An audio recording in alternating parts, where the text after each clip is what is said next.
Fitur terbaru pencegahan kecelakaan lalu lintas pada mobil, yang disebut dengan penerimaan sistem bantuan pengemudi canggih, atau Acceptance of Advanced Driver Assistance System, ADAS.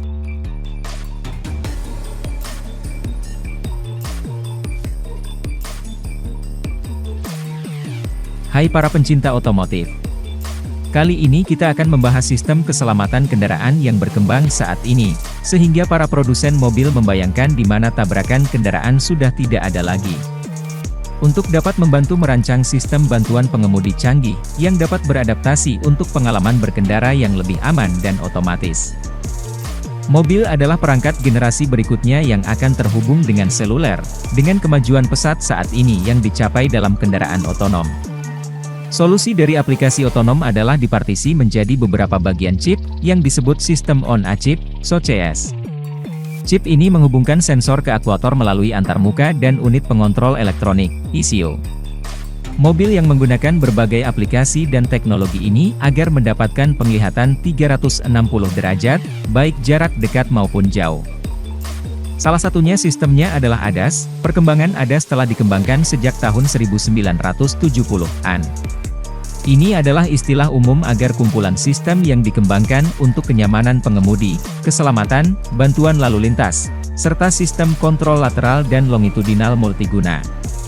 Sistem ADAS secara aktif meningkatkan keselamatan dengan bantuan penglihatan yang tertanam. Dengan ini dapat mengurangi terjadinya kecelakaan dan cedera pada penumpang.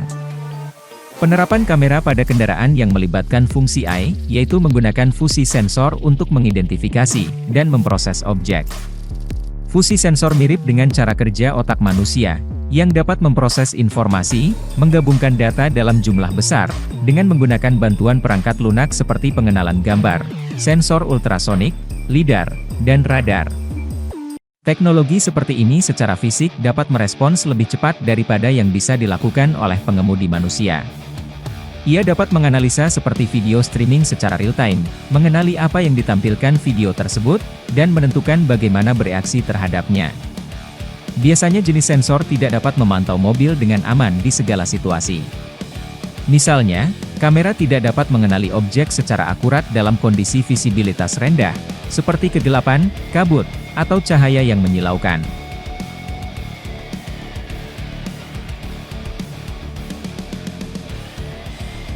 Ada beberapa jenis fusi sensor yang dapat bermanfaat dan membantu bagi kendaraan otonom seperti sensor ultrasonik. Sensor ini mengirimkan impuls ultrasonik pendek yang dipantulkan oleh rintangan. Tidak seperti lidar, kamera ini mampu melihat menembus objek, dan tidak seperti kamera yang terpengaruh oleh kabut atau situasi cahaya redup. Namun, mereka memiliki pandangan yang lebih pendek daripada deteksi dan jangkauan cahaya, lidar, dan tidak memiliki resolusi untuk mendeteksi banyak objek yang bergerak dengan kecepatan tinggi. Sensor jenis ini bisa sangat membantu dalam parkir. Sensor radar.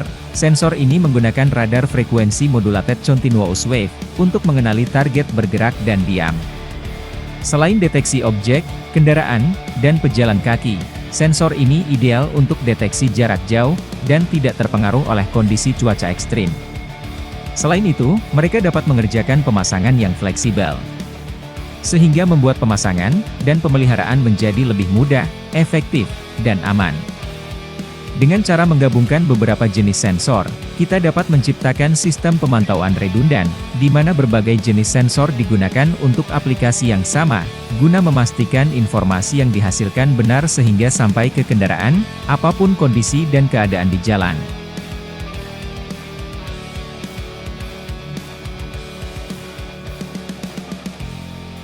Berikut aplikasi otonom yang diterapkan menggunakan sistem ADAS pada kendaraan yang paling menonjol.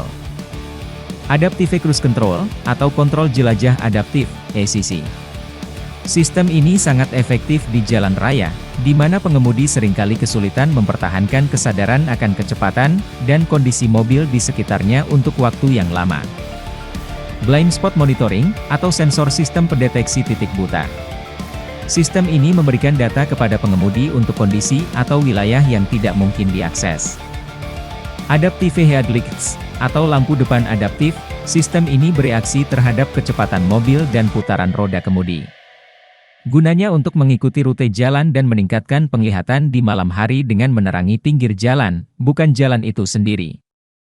Following Distance Warning, atau peringatan jarak jauh, FCW. Sistem ini memonitor kecepatan dan jarak mobil yang berada di depan secara langsung, dengan menggunakan berbagai teknologi yang terintegrasi.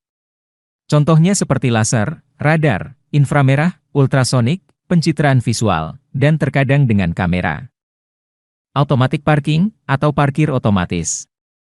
Sistem ini memperingatkan pengendara tentang area buta, sehingga mereka tahu kapan dan bagaimana cara memutar roda kemudi dan berhenti total. Navigation System, atau sistem navigasi mobil.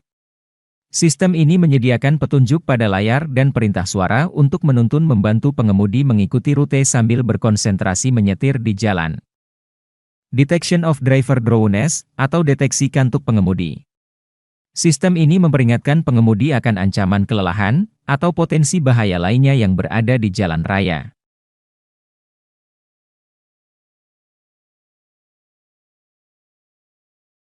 Kendaraan yang dapat merasakan lingkungan dan beroperasi tanpa keterlibatan manusia, memerlukan arsitektur elektronik pada kendaraan tersebut. Dengan arsitektur elektronik maka terjadi peningkatan volume data yang dihasilkan.